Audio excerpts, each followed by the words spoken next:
Hozir Samarqand shahar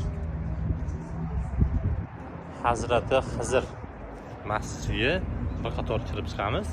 Ichida nima borligini bu joyga kelmaganlarga ozgina qisqacha ko'rsatib o'tamiz. Bu tomonda Hazrat Xizr masjidi, uni yonida Islom Karimovning qabri hisoblanadi. Bu tomonda Qur'on tilovat qilishyapti ichkarida.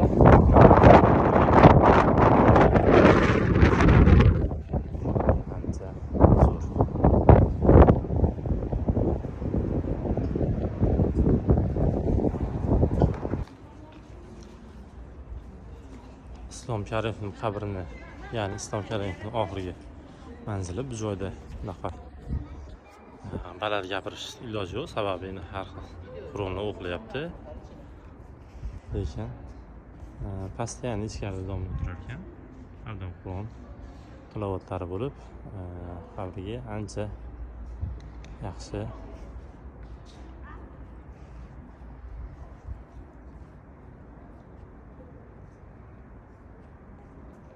Islom Karimov qabridan tushishda, ya'ni pastga tushishda shunaqa toshlar turibdi. To'g'risi men bu narsani nimaligini bilmadim, lekin bunga ancha so'zlar yozilgan.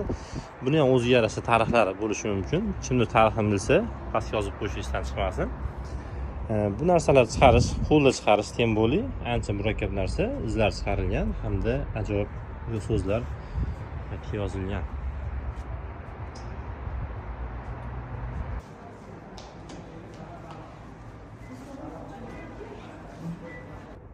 Masjid ichiga kirdik.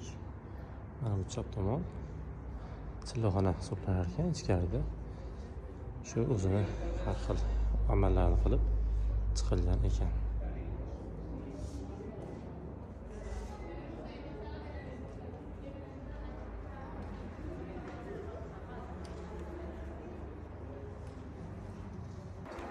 Hazrat Xizr masjididan chiqdik. Hazrat Xizr ichkarida xuddi shu joylarda namoz o'qigan, shu joylarda ibodatini qilgan mo'tabar joylar ekan. Xudo xolasa kirib bir qator ziyorat qilib, Islom Karimov qabrini ziyorat qildik. Endi sekin yo'limizga davom etamiz.